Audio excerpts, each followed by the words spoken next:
അല്ലേ? 28 എടുക്കണം. 27 വരെ.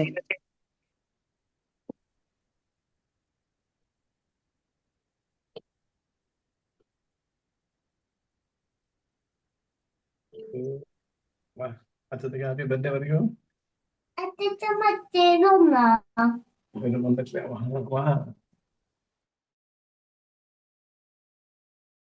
ഹരേ കൃഷ്ണ ഹരേ കൃഷ്ണ. ഓം നമോ ഭഗവതേ വാസുദേവായ. ഓം നമോ ഭഗവതേ വാസുദേവായ. ഓം നമോ ഭഗവതേ വാസുദേവായ. ഓം അജ്ഞാനതിമിരാന്ധസ്യ ജ്ഞാനാഞ്ജനാശലാകയ ചക്ഷുരുന്മീലിതം യേന തസ്മൈ ശ്രീഗുരവേ നമഃ. നമോ വിഷ്ണുപാദായ കൃഷ്ണപ്രേഷ്ഠായ ഭൂതലേ ശ്രീമതേ ഭക്തിവേദാന്ത സ്വാമിനിതി നാമിനേ. നമസ്തേ സാരസ്വതേ ദേവേ ഗൗരവാണി പ്രചാരിണേ നിർവിശേഷ ശൂന്യവാദി പാശ്ചാത്യ ദേശധാരിണേ. ജയ ശ്രീ കൃഷ്ണ ചൈതന്യ പ്രഭു നിത്യാനന്ദ ശ്രീ അദ്വൈത ഗദാധര ശ്രീവാസാദി ഗൗര ഭക്തവൃന്ദ. ഹരേ കൃഷ്ണ കൃഷ്ണ കൃഷ്ണ ഹരേ ഹരേ. ഹരേ രാമ രാമ രാമ ഹരേ ഹരേ. ഹരേ കൃഷ്ണ. ശ്രീ ശ്രീ രാധാ ഗോവിന്ദ ടെമ്പിൾ ഇസ്കോൺ മാംഗ്ലൂരിന്റെ ഭഗവത്ഗീത ക്ലാസ്സിലേക്ക് എല്ലാവർക്കും സ്വാഗതം. ഹരേ കൃഷ്ണ. എല്ലാവർക്കും പ്രണാമം. ഹരേ കൃഷ്ണ മാതാജി, പ്രണാമം. ഹരേ കൃഷ്ണ. പ്രണാമം മാതാജി. ഹരേ കൃഷ്ണ. എല്ലാവർക്കും പ്രണാമം. ഇപ്പൊ നമ്മള് 18ാമത്തെ അധ്യായം. ഹരേ കൃഷ്ണ. ഹരേ കൃഷ്ണ മാതാജി. അപ്പൊ 18ാമത്തെ അധ്യായം നമ്മൾ തുടങ്ങി 26 വരെ എടുത്തു അല്ലേ? അതെ, 27 എടുത്തുണ്ടാവില്ലല്ലോ. 28 വരെ എടുത്തിട്ടുണ്ട്. 27 വരെ. കർമ്മങ്ങളിൽ ഏർപ്പെടുന്നവരെ എടുത്തിട്ടുണ്ട്. ദുർവാശിക്കാരനും ചതിയനും ബുദ്ധി തൊട്ട് തുടങ്ങണം. ബുദ്ധി അല്ലെ? 28 വരെ എടുത്തിട്ടുണ്ടാവും ഒന്നുകിൽ. 28 വരെ എടുത്തിട്ടുണ്ട് മാതാജി. 28 വരെ എടുത്തിട്ടുണ്ട്. കാരണം അത് 3 എണ്ണത്തിന്റെ ഒരുമിച്ച് പറഞ്ഞിട്ടുണ്ടാവുമല്ലോ എന്തായാലും. സാത്വിക രാജസിക. അടുത്ത ധനഞ്ജയാന്ന് പറഞ്ഞപ്പോ നിർത്തിയതാ. അടുത്തത് വേറെ അതുകൊണ്ട് നമ്മൾ നിർത്തി. അപ്പൊ നമ്മൾ എന്തൊക്കെ പഠിച്ചത് ഇപ്പൊ ഇതുവരെ?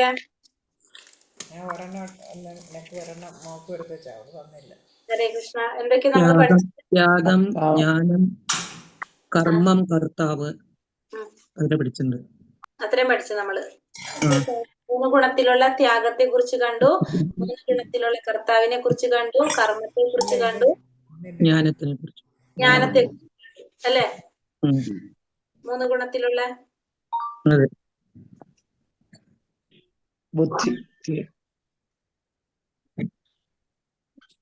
അതിലേതൊക്കെയാ പറഞ്ഞത്? അനിഷ്ടവും ഇഷ്ടവും മിശ്രവും പറഞ്ഞു നമ്മള്. പിന്നെ കർമ്മം ചെയ്യാനുള്ള 5 ഘടകങ്ങളെ കുറിച്ച് പറഞ്ഞു അല്ലെ? ഏതൊക്കെയാണ്? അനിഷ്ടം ഇഷ്ടം മിശ്രം എന്താണ്? സ്വർഗവും നരകവും മിശ്രമായിട്ടുള്ളത്. അത് ആരെയാണിത് ബാധിക്കുന്നത്? അനിഷ്ടവും ഇഷ്ടവും ആരെയാണ് ബാധിക്കുന്നത്? ഇത് ആലോചിക്കാൻ പറ്റുള്ളത്. ആ ഇഷ്ടവും ഇഷ്ടവും മിശ്ര ആരെയാ ബാധിക്കുന്നത്? ആലോചിക്കാതെ പറഞ്ഞിട്ട് അതാരെയാ ബാധിക്കുക?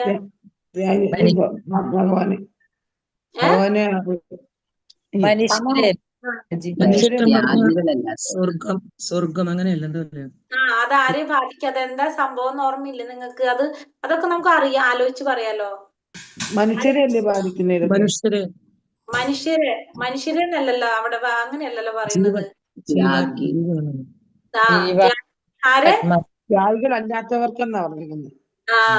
ത്യാഗികളല്ലാത്തവരെ ബാധിക്കുന്നതാണ് ഇതൊക്കെ. ത്യാഗികൾക്ക് കർമ്മത്തിന്റെ ഫലങ്ങള് ഭഗവാന് സമർപ്പിക്കുന്നവർക്ക് ഇതൊന്നും ബാധിക്കില്ല. ആരെ ബാധിക്കുക? ഫലം ആഗ്രഹിക്കുന്നവർക്കാണ് ഇഷ്ടവും അനിഷ്ടവും മിശ്രവും വരുന്നത് അല്ലേ? ആണോ? ഇഷ്ടം മിശ്രം. അതായത് നമ്മള് കർമ്മത്തിന്റെ ഫലം അനുഭവിക്കാണ്. ഇഷ്ടം എന്ന് വെച്ചിട്ടുണ്ടെങ്കിൽ എവിടെ പോണ്ടി വരും? നമ്മള് ഇഷ്ടത്തിൽ പോകണം. അതായത് ഇഷ്ടം എന്ന് വെച്ചാൽ അതാണ് നമ്മൾ പറഞ്ഞ സ്വർഗം. അതായത് നമ്മള് ഫലം നമ്മൾ ആഗ്രഹിക്കാണ്. നമ്മൾ ചെയ്ത കർമ്മം പുണ്യമാണെങ്കിൽ അതിന്റെ ഫലം പുണ്യഫലം അതനുഭവിക്കാൻ നമ്മൾ എവിടെ പോണം? സ്വർഗത്തിൽ പോണം. അല്ലെങ്കിൽ നമ്മൾ രണ്ടും കൂടിയിട്ട് വരണം. അപ്പൊ ഇതൊക്കെ വരുന്നത് ആർക്കാണ്? കർമ്മത്തിന്റെ ഫലം ആഗ്രഹിക്കുന്നവർക്കാണ് ഇത് വരുന്നത്. ത്യാഗികൾക്ക് ഇത് വരുന്നില്ല, സന്യാസിമാർക്ക് ഇത് വരുന്നില്ല. ആർക്കായിരിക്കും ഇതൊക്കെ വരുന്നത്? കർമ്മഫലം ആഗ്രഹിക്കുന്നത് അല്ലേ? അത് പറഞ്ഞു. പിന്നെ കർമ്മത്തിന്റെ ഘടകങ്ങൾ 5 പറഞ്ഞു. ഏതൊക്കെയാണ് വേണ്ടത് കർമ്മം ചെയ്യാനായിട്ട് നമുക്ക്? ഒരു ശരീരം, കർത്താവ്, കർമ്മം ചെയ്യുന്ന ആള്, അത് കർത്താവ്, ഇനി വേണ്ട കാരണങ്ങൾ, ഇന്ദ്രിയങ്ങള്, പഠനങ്ങൾ നാനാവിധത്തിലുള്ള അപ്പൊ ഉദ്യമങ്ങൾ പരമാത്മാവ് പരമാത്മാവ് ഇത്രയും കാര്യങ്ങള് വേണമെന്ന് പറഞ്ഞു നമ്മള് അല്ലെ. പിന്നെ നമ്മള് പിന്നെ 3 തരത്തിലുള്ള ബുദ്ധിയെ കുറിച്ച് കർമ്മത്തെ കുറിച്ച് പറഞ്ഞു.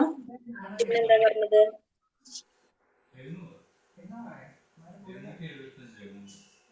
വീണ്ടും പറയണം ഒന്നും കൂടി ഇതൊക്കെ പറഞ്ഞ മാതാജി ഉദ്യമങ്ങൾ എന്ന് പറഞ്ഞ ഇത് എന്തൊക്കെ ഉദ്യമം എന്ന് പറഞ്ഞ അതിന്റെ അർത്ഥം കാരണങ്ങൾ എന്നാണോ?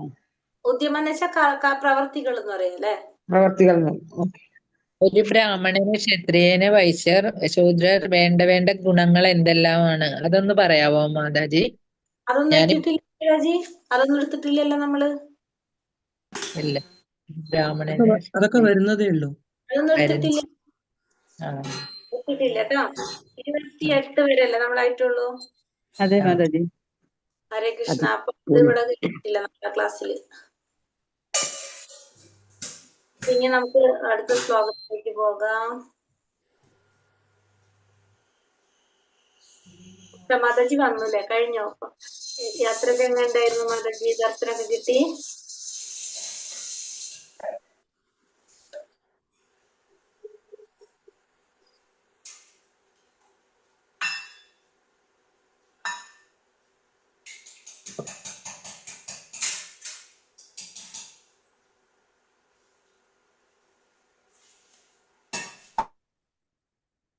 ഹരേ കൃഷ്ണ. ഓം നമോ ഭഗവതേ വാസുദേവായ. ശ്ലോകം 29. ബുദ്ധേർഭേദം ധൃതേശ്ചൈവ ഗുണദസ്ത്രിവിധം ശൃണു പ്രാച്യമാനമശേഷേണ പൃഥക് തേന ധനഞ്ജയ. ഹേ ധനഞ്ജയ, ഭൗതിക പ്രകൃതിയുടെ ത്രിഗുണങ്ങൾ അനുസരിച്ച് പലതരത്തിലുള്ള ദൃഢനിശ്ചയങ്ങളും അറിവുകളും ഉണ്ട്. അവയെ കുറിച്ച് ഇനി വിവരിച്ചു തരാം, കേട്ടുകൊള്ളൂ. ഇനി ഭൗതിക പ്രകൃതിയുടെ ത്രിഗുണങ്ങൾ അനുസരിച്ച് എന്താണ്? പലതരത്തിലുള്ള ദൃഢനിശ്ചയങ്ങളുണ്ട്, അറിവുകളുണ്ട്. ഇനി അതിനെ കുറിച്ച് വിവരിച്ചു തരാം, അത് കേട്ടുകൊള്ളാൻ പറയാണ് ഇവിടെ ഭഗവാൻ അർജുനനോട് പറയാണ്. ധനഞ്ജയ എന്നാ വിളിക്കുന്നത്. എന്താ പറയുന്നത്? ത്രിഗുണങ്ങൾ അനുസരിച്ച് പലതരത്തിലുള്ള ദൃഢനിശ്ചയങ്ങളും അറിവുകളും ഉണ്ട്. ഇനി അതിനെ കുറിച്ച് പറയാം. പിന്നെ ദൃഢനിശ്ചയത്തെ കുറിച്ചും അറിവിനെ കുറിച്ചും ആണ് പറയാൻ പോകുന്നത് ഭഗവാൻ ഇവിടെ. ഇനി അതിനെ കുറിച്ച് പറയാണ്. എന്താ പറഞ്ഞെങ്കിൽ ബുദ്ധിയെ കുറിച്ച് പറയാണ് അല്ലെ ഇവിടെ. എന്തൊക്കെ പറഞ്ഞ? പ്രവൃത്തിയും ച നിവർത്തിയും ച കാര്യകാര്യാഭയാഭയേ ബന്ധം മോക്ഷം ചയാവേത്തി ബുദ്ധി സാ പാർത്ഥ സാത്വികി. കുന്തിപുത്ര, ചെയ്യേണ്ടതും ചെയ്തു കൂടാത്തതും എന്ത്? ഭയപ്പെടേണ്ടതും ഭയപ്പെടേണ്ടാത്തതും എന്ത്? ബന്ധത്തിനും മോക്ഷത്തിനും കാരണമാകുന്നത് എന്ത് എന്നെല്ലാം അറിയുന്നതാണ് സ്വാത്വികമായ ബുദ്ധി. ഇവിടെ എന്താ പറഞ്ഞത്? ചെയ്യേണ്ടത് എന്താണ്? ചെയ്തു കൂടാത്തത് എന്താണ്? ഭയപ്പെടേണ്ടത് എന്താണ്? ഭയപ്പെടേണ്ടാത്തത് എന്താണ്? ബന്ധത്തിന് കാരണമാകുന്നത് എന്താണ്? മോക്ഷത്തിന് കാരണമാകുന്നത് എന്താണ്? ഇതെല്ലാം ബന്ധത്തിനും മോക്ഷത്തിനും കാരണമാകുന്നതാണ്. ഇതെല്ലാം അറിയുന്ന ബുദ്ധിയാണ് എന്ത്? സ്വാത്വികമായിട്ടുള്ളത് ബുദ്ധി. അതായത് ശരിയായ രീതിയിൽ എല്ലാ കാര്യങ്ങളും നോക്കി കാണാനും മനസ്സിലാക്കാനും സാധിക്കുന്നതാണ് എന്ത്? സ്വാത്വികമായിട്ടുള്ള ബുദ്ധി എന്ന് പറയുന്നത്. അപ്പൊ ചെയ്യാൻ പാടുള്ളതും ചെയ്യാൻ പാടില്ലാത്തതും ഭയപ്പെടേണ്ടതും ഭയപ്പെടാൻ പാടില്ലാത്തതും ബന്ധത്തിന് കാരണമാകുന്നത് എന്തോ മോക്ഷത്തിന് കാരണമാകുന്നത് എന്തോ അതിനെ കുറിച്ചെല്ലാം ശരിയായ രീതിയിൽ അറിയുന്ന ബുദ്ധിയാണ് എന്ത്? സ്വാത്വികമായിട്ടുള്ള ബുദ്ധി എന്ന് പറയുന്നത്. എല്ലാതും ശരിയായ രീതിയിൽ മനസ്സിലാക്കാനായിട്ട് സാധിക്കുക. ഇതാണ് സ്വാത്വികമായ ബുദ്ധി എന്ന് പറയുന്നത്. ഇനി അടുത്തത് എന്താ പറഞ്ഞത്?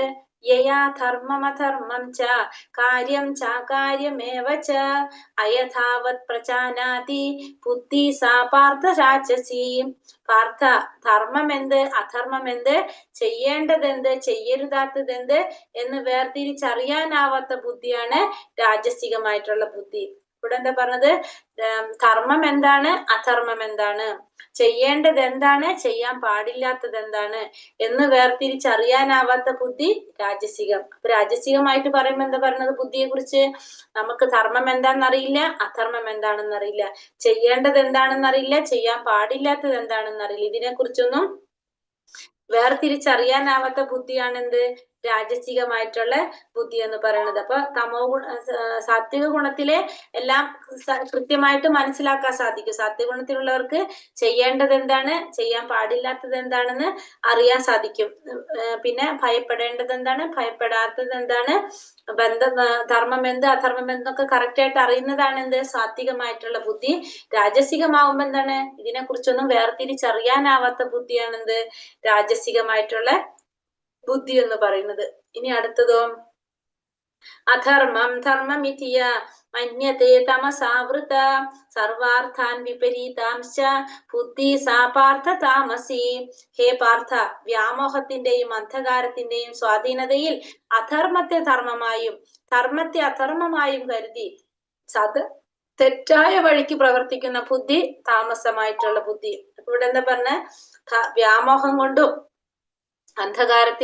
വ്യാമോഹത്തിന്റെയും അന്ധകാരത്തിന്റെയും സ്വാധീനം കൊണ്ട്, അതായത് അജ്ഞത കാരണം, വ്യാമോഹം കാരണം കൊണ്ട് എന്താ സംഭവിക്കുന്നത്, ധർമ്മത്തെ അധർമ്മമായും കാണുന്നു, അധർമ്മത്തെ ധർമ്മമായും കാണുന്നു. അപ്പൊ അങ്ങനെയുള്ളവർ എപ്പോഴും ഏത് വഴിക്കാ പോകുന്നത്, തെറ്റായ വഴിക്ക് പ്രവർത്തിക്കുന്നവരായിരിക്കും. തെറ്റായ രീതിയിൽ പോകുന്ന ബുദ്ധിയാണ് എന്ത്, താമസികമായിട്ടുള്ള ബുദ്ധി. കാരണം അവർക്ക് ഒരിക്കലും ശരിയായ വഴി മനസ്സിലാകില്ല. കാരണം അവരെപ്പോഴും ധർമ്മത്തെ അധർമ്മമായി കാണുന്നു, അധർമ്മത്തെ ധർമ്മമായി കാണുന്നു. അപ്പൊ അവരെപ്പോഴും ഏത് വഴിക്കാണ് പോവുക, തെറ്റായ വഴിക്കായിരിക്കും അവർ പ്രവർത്തിക്കേണ്ടവ. അപ്പൊ അത്തരത്തിലുള്ള ബുദ്ധിയാണ് എന്ത്, താമസികമായിട്ടുള്ള ബുദ്ധി എന്ന് പറയുന്നത്. ധർമ്മത്തെ അധർമ്മമായും അധർമ്മത്തെ ധർമ്മമായും കരുതി തെറ്റായ വഴിക്ക് പ്രവർത്തിക്കുന്ന ബുദ്ധിയാണ് താമസികമായിട്ടുള്ള ബുദ്ധി. എന്ന് പറഞ്ഞ വ്യാമോഹത്തിന്റെയും അന്ധകാരത്തിന്റെയും സ്വാധീനം കൊണ്ട്, അജ്ഞത കാരണം കൊണ്ട് ധർമ്മത്തെ അധർമ്മമായി കാണുന്നു, അധർമ്മത്തെ ധർമ്മമായി കാണുന്നത്. അതായത് യഥാർത്ഥങ്ങളെ മനസ്സിലാക്കാനോ സ്വീകരിക്കാനോ സാധിക്കാത്തതാണ് ഇത് തെറ്റായ ബുദ്ധി എന്ന് പറയുന്നത്, ഇരുളടഞ്ഞ ബുദ്ധി എന്ന് പറയും. ഇനി അടുത്തെന്താ പറഞ്ഞത്, ധൃത്യാധാരയത്തെ മന പ്രാണേന്ദ്രിയ ക്രിയ യോഗേന വ്യഭിചാരിണ്യ ധൃതി സാ പാർത്ഥ സ്വാത്വികി. ഹേ പാർത്ഥ, യോഗാനുഷ്ഠാനത്താൽ നിലനിർത്തിയതും ദൃഢമായതും മനസ്സ്, പ്രാണൻ, ഇന്ദ്രിയങ്ങൾ എന്നിവയുടെ പ്രവർത്തനത്തെ നിയന്ത്രിക്കുന്നതുമായ നിശ്ചയം സ്വാത്വികമാണ്. ഇനി ദൃഢനിശ്ചയത്തെ കുറിച്ച് പറയാണ് അല്ലെ. അപ്പൊ ദൃഢനിശ്ചയം എങ്ങനെയാ പറഞ്ഞത്, യോഗാനുഷ്ഠാനം കൊണ്ട് നിലനിർത്തി കൊണ്ടുവരുന്നത്, യോഗാനുഷ്ഠാനത്തിലൂടെ നിലനിർത്തിയതും ദൃഢമായിട്ടുള്ളതും മനസ്സ്, പ്രാണൻ, ഇന്ദ്രിയങ്ങൾ എന്നിവയുടെ പ്രവർത്തനത്തെ നിയന്ത്രിക്കുന്നതുമായിട്ടുള്ള നിശ്ചയമാണെന്ത്, സ്വാത്വികമായിട്ടുള്ള നിശ്ചയം. അപ്പൊ സാത്വികമായിട്ടുള്ള നിശ്ചയം എന്ന് പറയുന്നത് ഇവിടെ എന്താ പറഞ്ഞത്, യോഗാനുഷ്ഠാനത്താൽ നിലനിർത്തി കൊണ്ടുവന്നു, ദൃഢമായിട്ടുള്ളതായിരിക്കും. പിന്നെ മനസ്സ്, പ്രാണൻ, ഇന്ദ്രിയങ്ങൾ എന്നിവയുടെ പ്രവർത്തനത്തെ നിയന്ത്രിക്കുന്നതുമായിട്ടുള്ള നിശ്ചയം സ്വാത്വികമായിട്ടുള്ളതെന്ന് പറയാം. അതായത് ഇവിടെ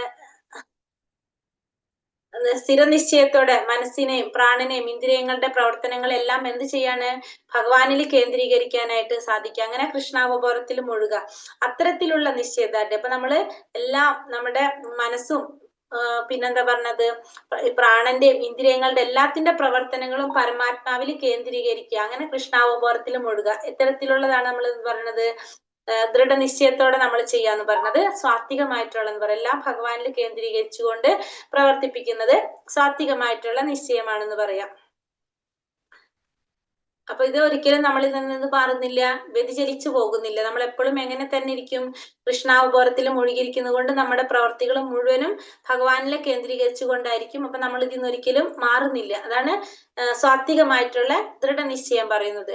ഇനി രാജസികമായിട്ടുള്ളത് എങ്ങനെയാണ്, യയാതു ധർമ്മ കാമാർത്ഥാൻ ധൃത്യാധാരയതേ അർജുന പ്രസംഗേന ഫലാകാംക്ഷി ധൃതി സാ പാർത്ഥ രാജസി. അല്ലയോ അർജുന, ഏതൊരു നിശ്ചയം കൊണ്ടാണോ മനുഷ്യൻ ധർമ്മം, അർത്ഥ, കാമം എന്നിവയെ സ്വീകരിക്കുന്നത്, അവയിലുള്ള അത്യാസക്തി കൊണ്ട് ഫലകാംക്ഷിയായി തീരുന്ന നിശ്ചയം രാജസികമാണ്. അപ്പൊ രാജസികമായിട്ടുള്ള നിശ്ചയം എങ്ങനെയാണ്, ധർമ്മം, അർത്ഥ, കാമ, മോക്ഷം എന്നിനെ സ്വീകരിക്കുന്നത്, നമ്മള് ഭൗതികമായിട്ടുള്ള ആഗ്രഹങ്ങൾ നമ്മളിൽ ഉണ്ടാകുന്നത്, അതിനോടുള്ള ആസക്തി, അങ്ങനെ ഫലകാംക്ഷിയായി തീരാ, ഇത്തരത്തിലുള്ള നിശ്ചയം എന്താണ്, രാജസികമായിട്ടുള്ള നിശ്ചയമാണ്. അപ്പൊ നമ്മൾ എന്തിനാണ് കൂടുതൽ അവിടെ നമ്മൾ ഫോക്കസ് ചെയ്യുന്നത്, നമ്മൾ എന്തിലേക്കാണ് തിരിയുന്നത്, നമ്മുടെ ഭൗതികമായിട്ടുള്ള ആഗ്രഹങ്ങളോട് നമ്മൾ അതിനെയാണ് സ്വീകരിക്കുന്നത്. അതുകൊണ്ട് നമ്മൾ ഫലം ആഗ്രഹിച്ചു കൊണ്ടേയിരിക്കും. അത്തരത്തിലുള്ള നിശ്ചയമാണ് എന്ത്, രാജസികമായിട്ടുള്ള നിശ്ചയം എന്ന് പറയുന്നത്. ഫലോദിഷ്ട കർമ്മങ്ങളിൽ വ്യാപൃതരായിക്കൊണ്ടിരിക്കുക. ഇന്ദ്രിയ സന്തോഷത്തിൽ, ഇന്ദ്രിയ സന്ദർഭണത്തിൽ മാത്രം സുഖം കണ്ടെത്താൻ, മറ്റ് ഇന്ദ്രിയങ്ങളെല്ലാം നമ്മൾ എന്തിൽ വ്യാപരിപ്പിക്കുകയാണ്? നമ്മുടെ ഇന്ദ്രിയ സന്തോഷത്തിനും ഫലോദിഷ്ട കർമ്മങ്ങളിലും വ്യാപരിപ്പിക്കുകയാണെങ്കിൽ നമുക്ക് അത്തരത്തിലുള്ള നിശ്ചയം രാജസികമാണെന്ന് പറയാം. നേരെ മറിച്ച് എല്ലാം ഭഗവാനെ കേന്ദ്രീകരിക്കുകയാണെങ്കിൽ അത് സ്വാത്വികമായി നമ്മുടെ സന്തോഷത്തിന് വേണ്ടിയിട്ട് നമ്മളിൽ കേന്ദ്രീകരിക്കുകയാണെങ്കിൽ, നമ്മുടെ ഇന്ദ്രിയ സന്തോഷത്തിനും നമ്മൾ ഫലം ആഗ്രഹിച്ചുകൊണ്ട് ചെയ്യാനുമാണ് ആഗ്രഹിക്കുന്നതെങ്കിൽ അത്തരത്തിലുള്ള നിശ്ചയം രാജസിക നിശ്ചയാണെന്ന് പറയും, രാജസികമായിട്ടുള്ളതാണെന്ന് പറയാനായിട്ട് സാധിക്കും. ഇനി യയാ സ്വപ്നം ഭയം ശോകം വിഷാദം മദമേവ ച നാവിമുഞ്ചതി ദുർമേധാ ധൃതി സാ പാർത്ഥ താമസി. അല്ലയോ കുന്തിപുത്ര, സ്വപ്നം, ഭയം, വ്യസനം, വിഷാദം, മതം എന്നിവയ്ക്ക് അതീതമല്ലാത്ത ബുദ്ധിശൂന്യമായ നിശ്ചയം തമോ ഗുണത്തിലുള്ളതാണ്. ഇനി ഇവിടെ എന്താ പറഞ്ഞ മൂന്നാമത്തത്? സ്വപ്നം, ഭയം, വ്യസനം, മാതാജി ഇത് എടുത്തു കഴിഞ്ഞതല്ലേ, ഒന്നുകൂടെ എടുക്കുവാണ്? അല്ല, ഇവിടെ എടുത്തിട്ടില്ലത്. ഇല്ലേ, 8:30 ഇതിന് കയറിയപ്പോ എടുത്തത്. ഇവിടെ എടുത്തിട്ടില്ല മാതാജി.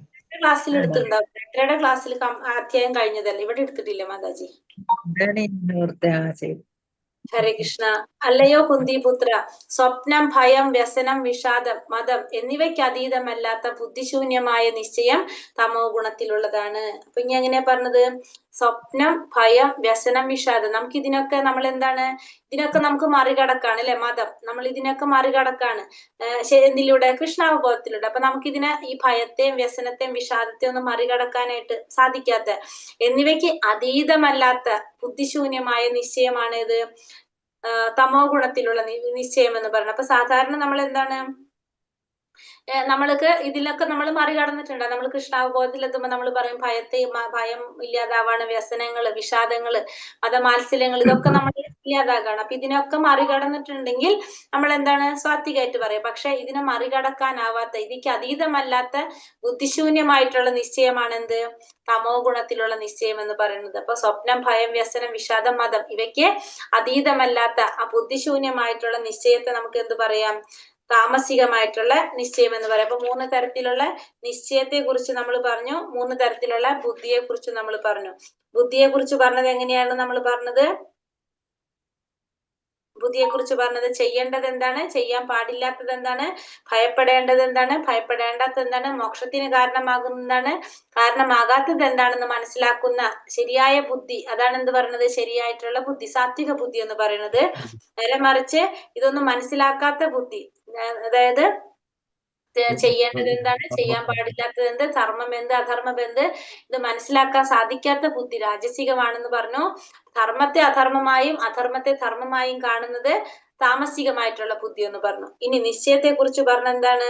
നിശ്ചയത്തെ കുറിച്ച് പറഞ്ഞത് യോഗാനുഷ്ഠാനം കൊണ്ട് നിലനിർത്തിക്കൊണ്ടു പോരുന്നതും ദൃഢനിശ്ചയമായിട്ടുള്ളതും മനസ്സ്, പ്രാണൻ, ഇന്ദ്രിയങ്ങൾ എന്നിവയുടെ പ്രവർത്തനത്തെ നിയന്ത്രിക്കുക, എല്ലാം ഭഗവാനിലേക്ക് കേന്ദ്രീകരിച്ചുകൊണ്ട് ചെയ്യുന്നതാണ് എന്ത്? സ്വാത്വികമായിട്ടുള്ള നിശ്ചയം എന്ന് പറയുന്നത്. രാജസികമായിട്ടുള്ള നിശ്ചയം എങ്ങനെയാണ്? എല്ലാതും എങ്ങനെയാണ്? നമ്മുടെ ഇന്ദ്രിയ സന്തോഷത്തിന് വേണ്ടിയിട്ട്, പിന്നെ ഫലോദിഷ്ട കർമ്മങ്ങളിൽ വ്യാപരിപ്പിച്ചുകൊണ്ട് നമ്മുടെ ഇന്ദ്രിയങ്ങളും എല്ലാം നമ്മൾ അതിലേക്ക് വേണ്ടിയിട്ട് വ്യാപരിപ്പിച്ചുകൊണ്ട് ചെയ്യുന്നത് രാജസികമായിട്ടുള്ള നിശ്ചയമാണെന്ന് പറഞ്ഞു.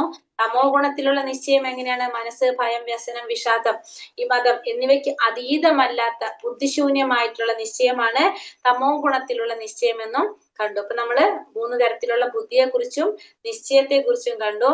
ഇനി അടുത്തത് എന്താ പറയുന്നത്?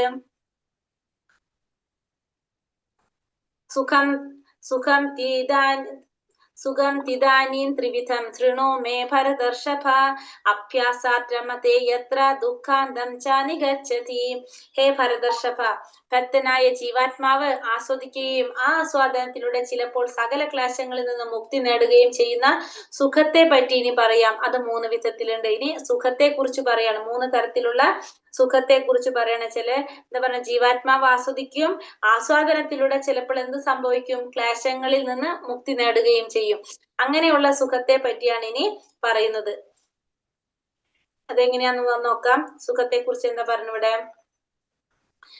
യത്തദഗ്രേ വിഷമിവ പരിണാമേ മൃതോപമം തത്സുഖം സ്വാത്വികീം പ്രോക്തം ആത്മബുദ്ധി പ്രസാദജം. ആദ്യത്തിൽ വിഷം പോലെ തോന്നിക്കുന്നതും അന്ത്യത്തിൽ അമൃത തുല്യവും ആത്മസാക്ഷാത്കാരം ഉണർത്തുന്നതുമായ സുഖത്തെ സ്വാത്വികം എന്ന് പറയുന്നു. ഇവിടെ ഭാവാർത്ഥാണ് എഴുതിയിരിക്കുന്നത് അല്ലെ. മീനിങ് എന്താ പറഞ്ഞിരിക്കുന്നത്? ആദ്യം നമുക്ക് വിഷം പോലെ തോന്നും, അതിനുശേഷം പിന്നെ നമുക്ക് അമൃതായിട്ട് തോന്നും. അങ്ങനെ തോന്നുന്ന സുഖമാണ് എന്ത്? സ്വാത്വികമായിട്ടുള്ള സുഖം. ആദ്യം നമുക്ക് എന്ത് തോന്നുന്നത്? വിഷം പോലെയാണ് തോന്നുന്നത്. നമ്മളിപ്പോ നാമം ജപിക്കുന്നത് തന്നെ ചിന്തിച്ചോളൂ. ആദ്യം നമുക്ക് ഒട്ടും താല്പര്യമില്ല അല്ലെ, നമ്മൾ ആകെ വിഷമിച്ചാണ് ജപിക്കുക. പിന്നെ നമുക്ക് അതിൽ രുചി വരുമ്പോൾ നമുക്കത് ഇഷ്ടാവും. അത്തരത്തിലുള്ള സുഖമാണ് എന്ത്? സ്വാത്വികമായിട്ടുള്ള സുഖം എന്ന് പറയുന്നത്. ഇപ്പൊ നമ്മള് രാവിലെ എഴുന്നേൽക്കുന്നതൊക്കെ ഇത് നമുക്ക് ഉദാഹരണമായിട്ട് പറയാം. ആത്മസാക്ഷാത്കാരത്തിനായുള്ള യജ്ഞത്തിൽ മനസ്സിനെയും ഇന്ദ്രിയങ്ങളെയും നിയന്ത്രിക്കാനും മനസ്സിനെ ആത്മാവിൽ കേന്ദ്രീകരിക്കാനുമായി പല നിയമനിബന്ധനകൾക്കും വഴങ്ങേണ്ടതുണ്ട്.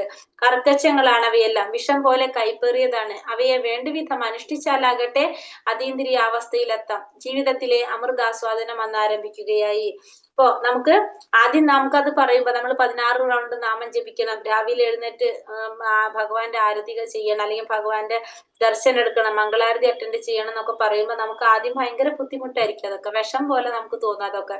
പിന്നെ അത് ചെയ്ത് അതിന്റെ ഫലം നമ്മൾ കാണുമ്പോ, ഭഗവാനിലേക്ക് അടുക്കാൻ നമുക്ക് സാധിക്കുമ്പോൾ അത് എന്തായിട്ട് മാറും? അമൃതായിട്ട് മാറും. അതാണ് ആദ്യം വിഷം പോലെ നമുക്ക് തോന്നും, അന്ത്യത്തിൽ അതെന്താണ്?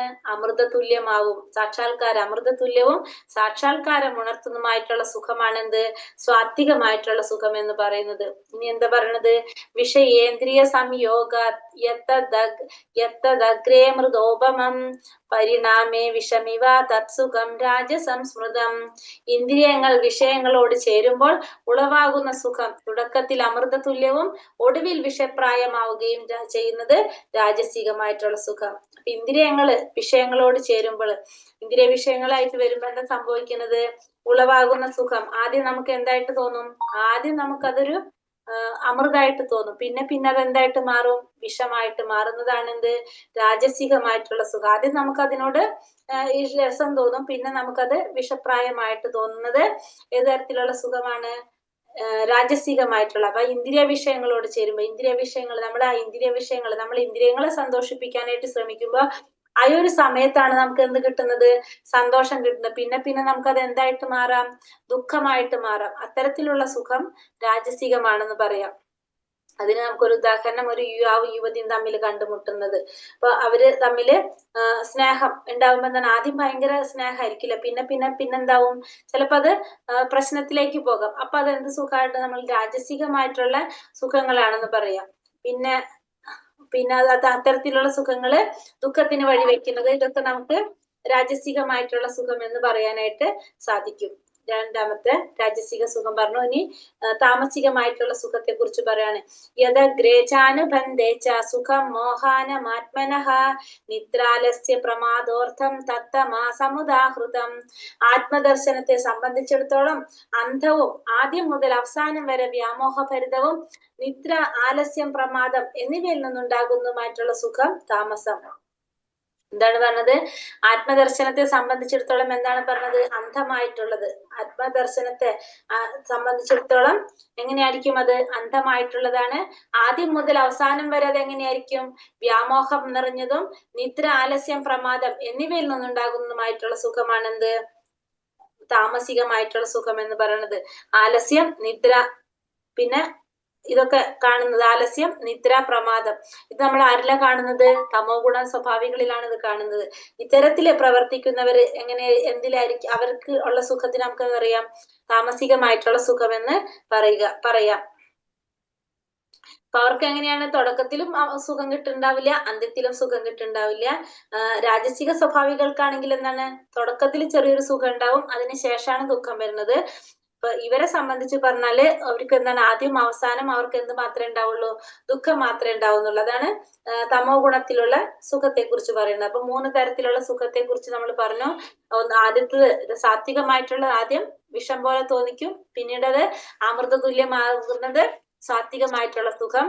രാജസികമായിട്ടുള്ളത് പറഞ്ഞു, ആദ്യം അമൃത പോലെ തോന്നിക്കും, പിന്നീട് അത് വിഷമാവുന്നത് രാജസികമായിട്ടുള്ളത്. താമസികമായിട്ടുള്ളതാണ്. ആദ്യം മുതൽ അവസാനം വരെ എങ്ങനെയായിരിക്കും അത്? വ്യാമോഹഭരിതവും നിദ്ര, പ്രമാദം, ആലസ്യം എന്നിവയിൽ നിന്നുണ്ടാകുന്നതുമായിട്ടുള്ള സുഖം ആദ്യം മുതൽ അവസാനം വരെ അത് അന്തമായിട്ടുള്ളതായിരിക്കും. അത്തരത്തിലുള്ളതാണ് എന്ത്? ദുഃഖമായിരിക്കും ആദ്യം മുതൽ അവസാനം വരെ. അത്തരത്തിലുള്ള സുഖമാണ് താമസികമായിട്ടുള്ള സുഖം എന്ന് പറയുന്നത്. നാതദസ്തി പൃഥിവ്യാം വാ ദിവി ദേവേഷു വാ പുനഃ സ്വത്തം പ്രകൃതി ജൈർമുക്തം യദേപി സ്യാത്രിഭിർഗുണൈഹി. ഈ ഭൂമിയിലോ ഉപരിഗ്രഹങ്ങളിൽ ദേവന്മാർക്കിടയിലോ പ്രകൃതിജന്യങ്ങളായ ഈ 3 ഗുണങ്ങളിൽ നിന്ന് മുക്തനായിട്ട് യാതൊരു ജീവനുമില്ല. അപ്പൊ ഈ ഭൂമിയിലായാലും ഉപരിഗ്രഹങ്ങളിലായാലും ദേവന്മാർക്കിടയിലോ എവിടെയും എന്തില്ല? പ്രകൃതിജങ്ങളായിട്ടുള്ള ഇത്തരത്തിലുള്ള ഗുണങ്ങളിൽ നിന്ന് മുക്തരായിട്ട് ആരുമില്ല. നമുക്കറിയാം ഈ ഭൗതിക പ്രപഞ്ചത്തില് ഈ ത്രിഗുണങ്ങൾ ബാധിക്കാത്തതായിട്ട് ആരും തന്നെ ഉണ്ടാവില്ല അല്ലെ? ഈ ഭൗതിക പ്രപഞ്ചത്തില് ഈ ഭൗതിക പ്രകൃതിയിലേക്ക് കടക്കുമ്പോ സ്വാഭാവികമായിട്ടും ഈ ഗുണങ്ങളിൽ ഏതെങ്കിലും നമ്മളെ സ്വാധീനിച്ചിരിക്കാം. സാത്വികമായിരിക്കാം, രാജസികമായിരിക്കാം, താമസികമായിരിക്കാം. പക്ഷെ ഏതെങ്കിലും ഒരു ഗുണം നമ്മളെ സ്വാധീനിച്ചിരിക്കാം. കാരണം ഭൗതിക പ്രകൃതിയുടെ നിയമങ്ങൾക്കനുസരിച്ച് മാത്രമേ നമുക്ക് ഈ ഭൗതിക പ്രകൃതിയിൽ നിൽക്കാനായിട്ട് സാധിക്കുള്ളൂ. അപ്പൊ ഈ ഭൂമിയിലായിക്കോട്ടെ, ഉപരിഗ്രഹങ്ങളിലായിക്കോട്ടെ, താഴ്ന്ന ഗ്രഹങ്ങളിലായിക്കോട്ടെ, ദേവന്മാർക്കിടയിൽ എവിടെ ആയാലും എന്താണ്? ഈ ഗുണങ്ങളിൽ നിന്ന് മുക്തരായിട്ട് ആരും തന്നെ ഉണ്ടാവില്ല. ബ്രഹ്മണ ക്ഷത്രിയ വിശാം ശൂദ്രാണാം ച പരം തപ കർമാണി പ്രവിഭക്താനി സ്വഭാവ പ്രഭവൈർഗുണൈഹി. ഇനി അർജുനനോട് പറഞ്ഞു കൊടുക്കാണ്. ഇതനുസരിച്ചാണ് എന്ത്? അർജുന ബ്രാഹ്മണനെയും ക്ഷത്രിയനെയും വൈശ്യനെയും ശൂദ്രനെയും തിരിച്ചറിയുന്നത് ഈ ഗുണങ്ങളെ ആധാരമാക്കി ഉണ്ടാകുന്ന സ്വഭാവത്തിന്റെ വ്യത്യാസത്തിന്റെ അടിസ്ഥാനത്തിലാണ്. അപ്പൊ നമുക്കൊരു വ്യക്തി ബ്രാഹ്മണനാണോ, ക്ഷത്രിയനാണോ, വൈശ്യനാണോ, ശൂദ്രനാണോ തിരിച്ചറിയുന്നത് എങ്ങനെയാണ്? ജനിച്ച കുടുംബത്തിന്റെ അടിസ്ഥാനത്തിലല്ല. എങ്ങനെയാണ്? ഈ ത്രിഗുണങ്ങളെ ആധാരമാക്കിയിട്ട് അവരിൽ ഉണ്ടാകുന്ന സ്വഭാവ വ്യത്യാസത്തിന്റെ അടിസ്ഥാനത്തിൽ. നമുക്കറിയാം നമ്മളെ എന്ത് ബാധിക്കും? നമ്മൾ ഈ ഭൗതിക പ്രപഞ്ചത്തിൽ വരുമ്പോൾ ഈ ത്രിഗുണങ്ങൾ സ്വാധീനിക്കുന്നു പറഞ്ഞു. ആ ത്രിഗുണങ്ങൾ സ്വാധീനിക്കുന്നതിനനുസരിച്ചാണ് നമുക്ക് എന്ത് വരുന്നത്? നമ്മുടെ എന്ത് രൂപപ്പെടുന്നത്? നമ്മളെ സ്വഭാവം രൂപപ്പെടുന്നത്. ആ സ്വഭാവത്തിനനുസരിച്ചാണ് നമ്മുടെ പ്രവർത്തികൾ വരുന്നത്. അപ്പൊ അതിനനുസരിച്ച് നമുക്ക് മനസ്സിലാക്കാൻ സാധിക്കും ഏതിലാണ്, ഏതൊരു ഗുണത്തിലാണ് ആ വ്യക്തി ഉള്ളത്, ഏത് ഗുണമാണ് ആ വ്യക്തിയിലേക്ക്. അതായത് ആ വ്യക്തി ബ്രാഹ്മണനാണോ, ക്ഷത്രിയനാണോ, വൈശ്യനാണോ, ശൂദ്രനാണോ എന്നുള്ളത് നമുക്ക് മനസ്സിലാക്കാനായിട്ട് സാധിക്കും. നമുക്ക് ഇനി ഓരോരുത്തരുടെ നമുക്ക് നോക്കാം. ശമോദമസ്തപാശൗചം ശാന്തിരാർജവമേവ ച ജ്ഞാനം വിജ്ഞാനമാസ്തിക്യം ബ്രഹ്മകർമ്മ സ്വഭാവജം. ശാന്തത, ആത്മസംയനം, തപസ്, വിശുദ്ധി, ക്ഷമ, സത്യസന്ധത, ജ്ഞാനം, വിജ്ഞാനം, ആസ്തിക്യം എന്നിവയാണ് ബ്രാഹ്മണരുടെ പ്രവൃത്തികളുടെ ഗുണവിശേഷങ്ങൾ.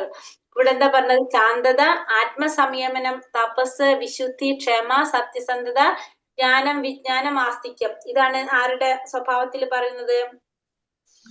ബ്രാഹ്മണരുടെ പ്രവർത്തികളുടെ ഗുണവിശേഷങ്ങൾ. ഒരു വ്യക്തി ഒരു ബ്രാഹ്മണനാണെന്ന് അറിയുന്നത് എങ്ങനെയാണ്? ആ വ്യക്തിയിൽ ശാന്ത സ്വഭാവം കാണാൻ സാധിക്കും. നമുക്കൊരു വ്യക്തി ബ്രാഹ്മണനാണോ എന്ന് നമ്മൾ പറയുന്നത് എങ്ങനെയാണ്? ആ വ്യക്തിയുടെ സ്വഭാവത്തിൽ ശാന്തത നമുക്ക് കാണാൻ സാധിക്കും. ആത്മസംയമനം പാലിക്കുന്ന വ്യക്തിയായിരിക്കും. തപസ്, വിശുദ്ധി, പിന്നെന്താണ്? തപസ് എന്ന് പറഞ്ഞാൽ നമ്മൾ തപസ് ചെയ്യുന്നതല്ല, നമ്മള് തപശ്ചര്യ എന്ന് പറയില്ല, നമ്മള് ആ ഒരു രീതിയിൽ നമ്മൾ ജീവിക്കുക.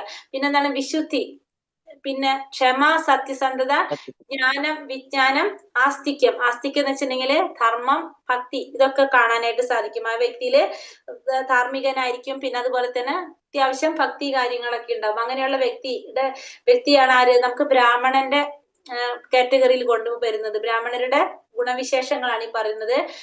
ഒരു ബ്രാഹ്മണനാണെങ്കിൽ എങ്ങനെയായിരിക്കും? ശാന്തനായിരിക്കും, സംയമനം പാലിക്കുന്ന വ്യക്തിയായിരിക്കും, ആത്മസംയമനം പാലിക്കാൻ സാധിക്കും, തപസ്, വിശുദ്ധി, ക്ഷമ, സത്യസന്ധത, ജ്ഞാനം, വിജ്ഞാനം, ആസ്തിക്യം. ഇത്തരം ഗുണങ്ങൾ ആരിലുണ്ടാകും? ഒരു ബ്രാഹ്മണനിൽ കാണാനായിട്ട് സാധിക്കും. 9 ഗുണങ്ങളാണ്. ഈ 9 ഗുണങ്ങൾ ഉള്ള വ്യക്തിയാണ് ആര്? ബ്രാഹ്മണൻ എന്ന് പറഞ്ഞ. അല്ലാതെ ഇപ്പൊ ഈ 9 ഗുണങ്ങൾ ഒരു ബ്രാഹ്മണ കുലത്തിൽ, ഇപ്പൊ നമ്മളെ കാഴ്ചയിൽ ഒരു ബ്രാഹ്മണന്റെ കുടുംബത്തിൽ ജനിച്ചതായാലും ഈ ഗുണങ്ങൾ ഇല്ലെങ്കിൽ ആ വ്യക്തി ആരല്ല? ബ്രാഹ്മണനല്ല. കാരണം എന്തിന്റെ അടിസ്ഥാനത്തിലാണ് പറയുന്നത്? ത്രിഗുണങ്ങളെ ആധാരമാക്കിയിട്ടാണ് നമ്മൾ മനസ്സിലാക്കാൻ സാധിക്കുന്ന ആ വ്യക്തി ബ്രാഹ്മണനാണോ എന്നുള്ളത്. അപ്പൊ ശാന്തത, ആത്മസംയമനം, തപസ്, വിശുദ്ധി, ക്ഷമ, സത്യസന്ധത, ജ്ഞാനം, വിജ്ഞാനം, ആസ്തിക്യം. ഇത്തരം ഗുണങ്ങളാണ് ആരിൽ കാണുന്നത്? ഒരു ബ്രാഹ്മണനിൽ കാണുന്നത്. ഇനി അടുത്തത് എന്താ പറയണത്?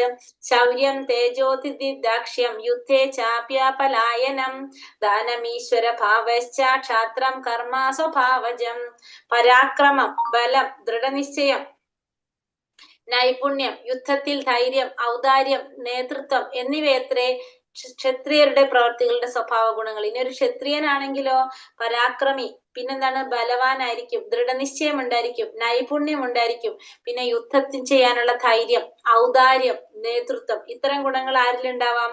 ഒരു ക്ഷത്രിയനിൽ ഉണ്ടാകും. ഒരു ക്ഷത്രിയൻ എന്ന് പറഞ്ഞു കഴിഞ്ഞാല് പരാക്രമം, ബലം, ദൃഢനിശ്ചയം, നൈപുണ്യം, യുദ്ധത്തിൽ ധൈര്യം, ഔദാര്യം, നേതൃത്വം എന്നിവയാണ് ഒരു ക്ഷത്രിയന്റെ പ്രവർത്തികളുടെ സ്വഭാവ ഗുണങ്ങൾ. സ്വാഭാവികമായിട്ടുള്ള സ്വഭാവത്തിൽ കാണുന്ന ഗുണങ്ങളാണ് പറഞ്ഞ പരാക്രമം, ബലം, ദൃഢനിശ്ചയം, നൈപുണ്യം, യുദ്ധത്തിൽ ധൈര്യം, ഔദാര്യം, നേതൃത്വം എന്നിവയാണ് ഒരു ക്ഷത്രിയന്റെ പ്രവർത്തികളുടെ സ്വാഭാവിക ഗുണങ്ങൾ എന്ന് പറയുന്നത്. കൃഷി, ഗോരക്ഷ്യ, വാണിജ്യം, വൈശ്യകർമ്മ സ്വഭാവജം, പരിചര്യാത്മകം കർമ്മ, ശൂദ്രസ്യാപി സ്വഭാവജം. കൃഷി, ഗോരക്ഷ, വ്യാപാരം എന്നിവ വൈശ്യർക്ക് സ്വാഭാവികങ്ങളായ കർമ്മങ്ങളത്രേ. ശൂദ്രരുടേത് അധ്വാനവും മറ്റുള്ളവരെ പരിചരിക്കലുമാകുന്നു. അപ്പൊ ഒരു ശൂദ്രനാണെങ്കിലും പിന്നെന്താണ് വൈശ്യരാണെങ്കിൽ, ഒരു വൈശ്യന്റെ സ്വഭാവത്തിൽ എന്താണ്? കൃഷി, ഗോരക്ഷ, വ്യാപാരം. ഇത് മൂന്നാണ് ആരിൽ കാണുന്നത്. ഈ മൂന്ന് സ്വഭാവങ്ങൾ ആരിലുണ്ടാവും? വൈശ്യരിലുണ്ടാവും. കൃഷി ചെയ്യാനുള്ള ഒരു വാസന, പിന്നെ ഗോരക്ഷ, പിന്നെ വ്യാപാരം. ഇത്തരം സ്വഭാവങ്ങളിൽ ആരിൽ കാണാം? വൈശ്യരിൽ കാണാം, സ്വാഭാവികമായിട്ട് കാണുന്നത്. ശൂദ്രരുടെ ആണെങ്കിലോ അധ്വാനവും മറ്റുള്ളവരെ പരിചരിക്കുക. ഇതാണ് പറഞ്ഞത്. ഈ ശൂദ്രരിലാണെങ്കിൽ അധ്വാനശീലരായിരിക്കും, മറ്റുള്ളവരെ പരിചരിക്കാനുള്ള ഒരു വാസന. ഇത് ആരിൽ കാണാം? ശൂദ്രരിൽ കാണാം. അപ്പൊ നാല് വർണ്ണങ്ങളിലുള്ളവരുടെ സ്വഭാവങ്ങളാണ് നമ്മൾ ഈ കാണുന്നത്. അപ്പൊ ബ്രാഹ്മണൻ എന്ന് പറഞ്ഞു കഴിഞ്ഞാൽ എങ്ങനെയായിരിക്കും? ഒരു ബ്രാഹ്മണനിൽ കാണുന്നത് ശാന്തത, ആത്മസംയമനം, തപസ്, വിശുദ്ധി, ക്ഷമ, പിന്നെ സത്യസന്ധത, ജ്ഞാനം, വിജ്ഞാനം, ഇത്തരം ഗുണങ്ങളാണ് ഒരു ബ്രാഹ്മണനിൽ കാണുന്നത്. പിന്നെ ക്ഷത്രിയനാണെങ്കിൽ പരാക്രമം, ബലം, യുദ്ധം ചെയ്യാനുള്ള ധൈര്യം, നൈപുണ്യം, ദൃഢനിശ്ചയം, ഔദാര്യം, നേതൃത്വം. ഇത്തരം ഗുണങ്ങൾ ആരിൽ കാണാം? ക്ഷത്രിയനിൽ കാണാം. പിന്നെ ഗോരക്ഷ, കൃഷി, വ്യാപാരം വൈശ്യരുടെ സ്വാഭാവികമായിട്ടുള്ള കർമ്മങ്ങള്. ശൂദ്രരുടേതാണെങ്കിൽ അധ്വാനശീലരായിരിക്കും, മറ്റുള്ളവരെ പരിചരിക്കുക. ഇതൊക്കെയാണ് ശൂദ്രരിൽ കാണാം. അപ്പൊ 4 വർണ്ണങ്ങളിലുള്ളവരുടെ സ്വഭാവങ്ങൾ നമ്മൾ കണ്ടു. സ്വസ്യ കർമ്മണ്യഭിരത സംസിദ്ധിം ലഭതേ നരഃ സ്വകർമ്മ നിരത സിദ്ധിം യഥാ വിത്തതി തച്ഛൃണു. സ്വാഭാവികങ്ങളായ പ്രവർത്തികൾ ചെയ്തുകൊണ്ടിരുന്നാൽ മനുഷ്യന് പൂർണ്ണത നേടാം. അതെങ്ങനെയെന്ന് പറയാം, കേൾക്കൂ. ഇത് മാത്രല്ല പറയണത്, നമ്മൾ സ്വാഭാവികമായിട്ടുള്ള പ്രവർത്തികളാണ് നമ്മൾ ചെയ്തുകൊണ്ടിരിക്കുന്നതെങ്കിൽ നമുക്ക് എന്തിൽ സാധിക്കും പറഞ്ഞത്? പൂർണ്ണത നേടാൻ സാധിക്കും. അതെങ്ങനെയാണെന്ന് പറയാം. ഇനി സ്വാഭാവികമായിട്ടുള്ള പ്രവർത്തികൾ ചെയ്തുകൊണ്ടിരുന്നാലും നമുക്ക് എന്ത് സാധിക്കും? പരിപൂർണത നേടാൻ സാധിക്കും. അതെങ്ങനെയാണെന്ന് പറയുന്നത് കേൾക്കൂ എന്നാണ് പറയുന്നത്. നമ്മൾ ഏതോട്ട് തുടങ്ങിയതെന്ന് ശ്ലോകം 29 തൊട്ട് അല്ലെ? 29 തൊട്ട് 19 15 ആയിട്ടുള്ള അല്ലെ? കുറച്ചും കൂടി എടുക്കാം അല്ലെ? യഥാ പ്രവൃത്തിർഭൂതാനാം യേന സർവമിദം തതം സ്വകർമ്മണ തമഭ്യർച്ച്യ സിദ്ധിം വിത്തതി മാനവഃ. സർവജീവികളുടെയും പ്രഭവസ്ഥാനവും സർവവ്യാപിയുമായ ഭഗവാനെ ആരാധിക്കുക നിമിത്തം സ്വകർമ്മങ്ങളിൽ കൂടി ഒരു വ്യക്തിക്ക് പരിപൂർണതയിലെത്താം. അപ്പൊ എങ്ങനെയാണ് ഒരു വ്യക്തിക്ക് പരിപൂർണതയിലെത്താൻ സാധിക്കുന്നത്? സ്വാഭാവികമായ പ്രവർത്തികൾ ചെയ്തുകൊണ്ടും മനുഷ്യന് നേടാന്ന് പറഞ്ഞു, പരിപൂർണത നേടാമെന്ന് പറഞ്ഞു. അതെങ്ങനെയാണ്? സർവജീവികളുടെയും പ്രഭവസ്ഥാനവും സർവവ്യാപിയുമായിട്ടുള്ള ഭഗവാനെ ആരാധിക്കുക നിമിത്തം സ്വകർമ്മങ്ങളിൽ കൂടി ഒരു വ്യക്തിക്ക് പരിപൂർണതയിലെത്താം. അപ്പൊ സ്വാഭാവികമായിട്ടുള്ള പ്രവർത്തികൾ ചെയ്തുകൊണ്ടും നമുക്ക് പരിപൂർണതയിലെത്താൻ സാധിക്കും. എങ്ങനെയാണ്? നമ്മള് ഭഗവാനെ ആരാധിക്കുക. അതായത് എല്ലാ ജീവികളുടെ പ്രഭവസ്ഥാനം, എല്ലാത്തിന്റെ ഉത്ഭവസ്ഥാനം എവിടെ നിന്നാണ്? ഭഗവാനിൽ നിന്നാണ്. അങ്ങനെ ആ സർവവ്യാപിയായിട്ടുള്ള ഭഗവാനെ ആരാധിക്കുന്നത് വഴി നമുക്ക് എന്ത് ചെയ്യാൻ സാധിക്കും? സ്വാഭാവികമായിട്ടുള്ള പ്രവർത്തികൾ, സ്വകർമ്മങ്ങൾ ചെയ്യുന്നതിലൂടെ ഒരു വ്യക്തിക്ക് പരിപൂർണതയിലെത്താനായിട്ട് സാധിക്കും. എങ്ങനെയാണ് എത്തുന്നത്? ഭഗവാനെ ആരാധിച്ചുകൊണ്ട്. ഭഗവാനെ ആരാധിക്കുകയാണെങ്കിൽ നമുക്കതിന് സാധിക്കും. ശ്രേയാൻ സ്വധർമ്മ വിഗുണ പരധർമാ സ്വനിഷ്ഠിതാത് സ്വഭാവ നിയതം കർമ്മ കുർവൻ നാപ്നോതി കിൽപിഷം. അന്യന്റെ കർമ്മം ഭംഗിയായി ചെയ്യുന്നതിനേക്കാൾ നല്ലത് കുറ്റമറ്റതായില്ലെങ്കിൽ പോലും തനിക്ക് വിധിക്കപ്പെട്ട പ്രവൃത്തി ചെയ്യുക എന്നതാണ്. സ്വഭാവത്തിനനുസരിച്ച് നിർദ്ദിഷ്ടമായ കർമ്മത്തിൽ ഏർപ്പെടുന്നവർക്ക് പാപ പ്രതികരണം അനുഭവിക്കേണ്ടി വരില്ല. അപ്പോ ഇവിടെ ഭഗവാൻ എന്താ ഇനി അതിൽ പറഞ്ഞിരിക്കുന്നത്, ഈ ശ്ലോകത്തിൽ പറയുന്നത്, നമ്മുടെ കർമ്മം തെറ്റായിട്ട് ചെയ്യുന്നത് കുഴപ്പമില്ല, പക്ഷെ എന്നാലും നമ്മൾ എന്ത് ചെയ്യാൻ പാടില്ല, മറ്റുള്ളവരുടെ കർമ്മം ഭംഗിയായിട്ട് ചെയ്യുന്നതിനേക്കാൾ നല്ലതാണ് നമ്മുടെ കർമ്മം നമ്മൾ തെറ്റായിട്ട് ചെയ്യുന്നത്.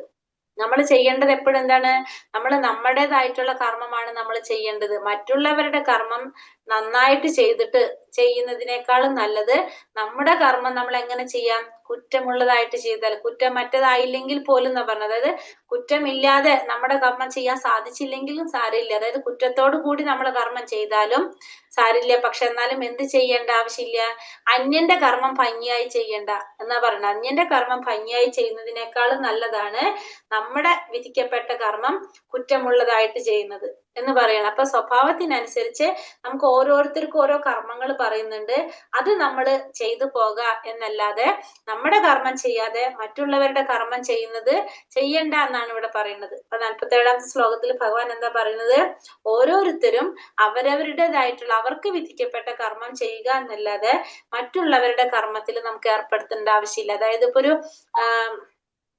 എന്താണ് എന്താ പറയാ, നമ്മള് സാത്വികനായിട്ടുള്ള വ്യക്തി, അതായത് സാത്വികഗുണത്തിലുള്ള ബ്രാഹ്മണൻ, ഒരു ബ്രാഹ്മണന്റെ കർമ്മം എന്ന് പറയുന്നത് മറ്റുള്ളവർക്ക് ജ്ഞാനം കൊടുക്കുക എന്നുള്ളതാണ്. ഒരു ക്ഷത്രിയന്റെ കർമ്മം എന്ന് പറയുന്നത് യുദ്ധം ചെയ്യുക എന്നുള്ളതാണ്. ആ ക്ഷത്രിയൻ യുദ്ധം ചെയ്യാതെ മറ്റുള്ളവർക്ക് ജ്ഞാനം കൊടുക്കുന്നത് എത്ര ഭംഗിയായിട്ട് പഠിപ്പിച്ചു കൊടുത്താലും എന്താണ് ആ വ്യക്തി ചെയ്യേണ്ടത്, ആ വ്യക്തി ചെയ്യേണ്ടത് യുദ്ധം ചെയ്യുക എന്നുള്ളതാണ്.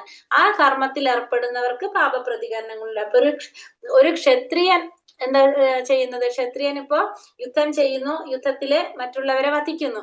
ആ ക്ഷത്രിയൻ അപ്പൊ എന്തുണ്ടാവില്ല, ചെയ്യുന്ന കർമ്മത്തിൽ പാപമേൽക്കേണ്ടി വരില്ല. കാരണം ഭഗവാന്റെ ഇച്ഛപ്രകാരമാണ് അത് ചെയ്യുന്നെങ്കിൽ അത് പാപമേൽക്കേണ്ടി വരില്ല.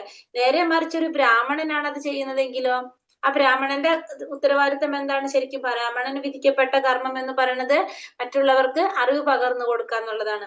അത് ചെയ്യാതെ ഈ ക്ഷത്രിയന്റെ ജോലിയാണ് ബ്രാഹ്മണൻ ചെയ്യുന്നെങ്കിലോ അതിന്റെ പാപഫലങ്ങൾ ആരനുഭവിക്കേണ്ടതായിട്ട് വരും, ആ ബ്രാഹ്മണൻ അനുഭവിക്കേണ്ടതായിട്ട് വരും. അപ്പൊ എന്താണ്, നമുക്ക് ഓരോരുത്തർക്കും വിധിക്കപ്പെട്ട കർമ്മങ്ങളാണ് നമ്മൾ ചെയ്യേണ്ടത്. ആ സ്വഭാവത്തിനനുസരിച്ച് നിർദ്ദിഷ്ട കർമ്മത്തിൽ ഏർപ്പെടുന്നവർക്ക് എന്തുണ്ടാവില്ല, പാപപ്രതികരണങ്ങൾ അനുഭവിക്കേണ്ടി വരും. അപ്പൊ ഓരോരുത്തർക്കും വിധിക്കപ്പെട്ട കർമ്മം ചെയ്യുകയാണെങ്കിൽ നമുക്ക് എന്തില്ല, പാപപ്രതികരണങ്ങൾ അനുഭവിക്കേണ്ടി വരുന്നില്ല. അല്ലാതെ നമ്മളെ കർമ്മം ചെയ്യാതെ നമ്മൾ മറ്റുള്ളവരുടെ കർമ്മം ചെയ്തു കഴിഞ്ഞാൽ നമുക്ക് അതിന്റെ ഫലങ്ങൾ അനുഭവിക്കേണ്ടി വരും. നമ്മൾ ചെയ്യുന്നത് തെറ്റായി ചെയ്യുന്നതാണെങ്കിൽ പോലും നമുക്കതെന്തില്ല, നമുക്ക് ആ പ്രവൃത്തിയിൽ തന്നെ തുടർന്ന് പോകാന്നാണ് ഭഗവാൻ ഇവിടെ ഈ ശ്ലോകത്തിൽ പറഞ്ഞു തരുന്നത്. സഹജം കർമ്മ കൗന്ദേയ സദോഷാമപി നത്യചേത് സർവാരംഭ ഹി ദോഷേണ ധൂമേനാഗ്നീരി വാവൃതഃ. ഹേ കൗന്ദേയ, അഗ്നി പുകയാൽ മൂടപ്പെട്ടിരിക്കുന്നത് പോലെ എല്ലാ ഉദ്യമങ്ങളും ഏതെങ്കിലും ദോഷത്താൽ മൂടപ്പെട്ടിരിക്കും. അതുകൊണ്ട് തനിക്ക് സ്വാഭാവികമായ കർമ്മം അത് ദോഷങ്ങൾ നിറഞ്ഞതായാൽ പോലും ഉപേക്ഷിക്കാവുന്നതല്ല. എപ്രകാരമാണോ അഗ്നി പുക കൊണ്ട് മൂടപ്പെട്ടിരിക്കുന്നത്, അതേപോലെ തന്നെ എല്ലാ പ്രവർത്തികളും എന്തുണ്ടാവും, എന്തെങ്കിലും ദോഷങ്ങൾ ഉണ്ടാവും. ഏതൊരു പ്രവൃത്തിയിലും ദോഷങ്ങൾ ഉണ്ടാവും.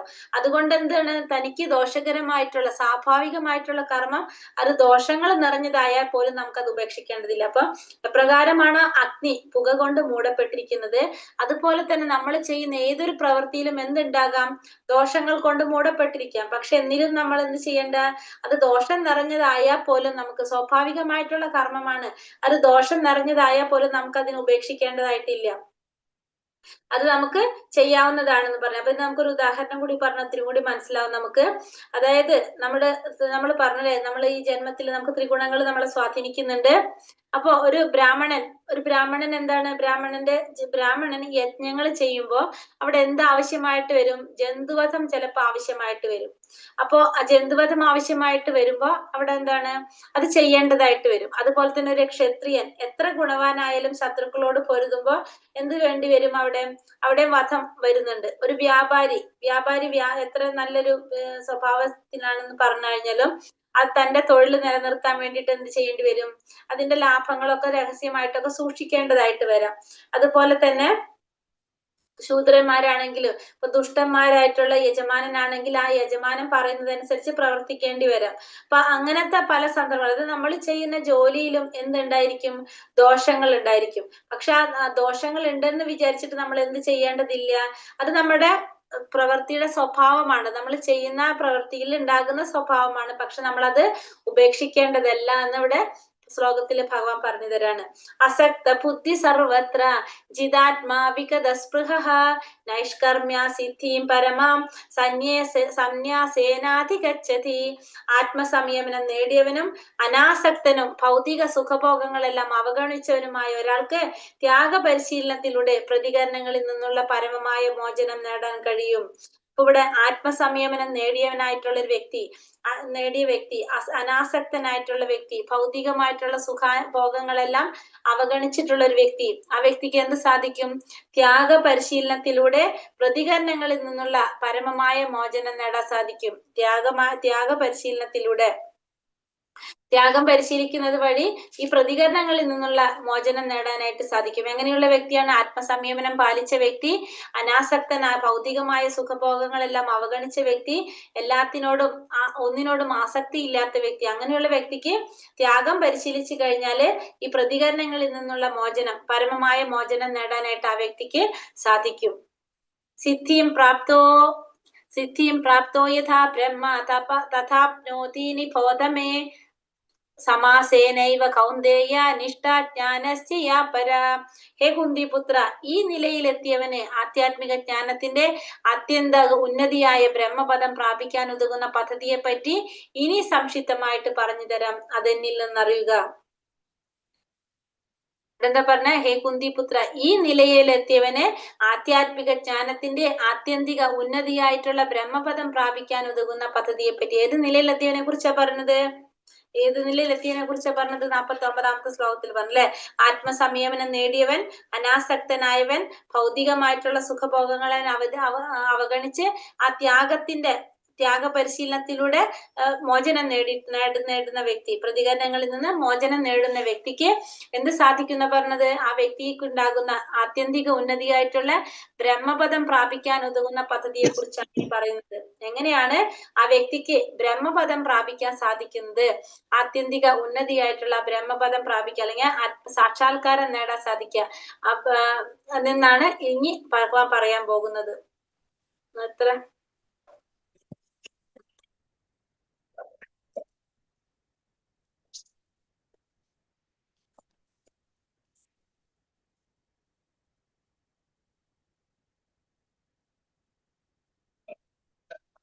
അമ്പത്തഞ്ച് ഇവിടെ വെച്ച് നിർത്തണം, 55 വരെ എടുക്കണോ? ആസ്തിക്കുന്ന പറഞ്ഞ എന്താ മാതാജി? കൃഷ്ണ, ആസ്തിക്യം ആസ്തിക്കുന്നൊക്കെയാണ് ഞാൻ പറഞ്ഞില്ലേ, എന്താണ് ധർമ്മോ ഭക്തി. വരെ എടുത്തോട്ടെ, ഓക്കെ. അടുത്തെന്താ പറഞ്ഞ, ബുദ്ധ്യാ വിശുദ്ധയാ യുക്തോ ധൃത്യാത്മാനം നിയമ്യ ച ശബ്ദാദീൻ വിഷയാം त्यक्त्वा രാഗദ്വേഷോ വ്യദസ്യ ച വിവിക്താ സേവിലാക്വാശി യഥാ വാക്കായ മാനസഃ ധ്യാനയോഗ പരോ നിത്യം വൈരാഗ്യം സമുപാശ്രിതഃ അഹങ്കാരം ബലം ദർപ്പം കാമം ക്രോധം പരിഗ്രഹം വിമുച്യ നിർമ്മമാ ശാന്തോ ബ്രഹ്മഭൂയായ കൽപ്പതേ.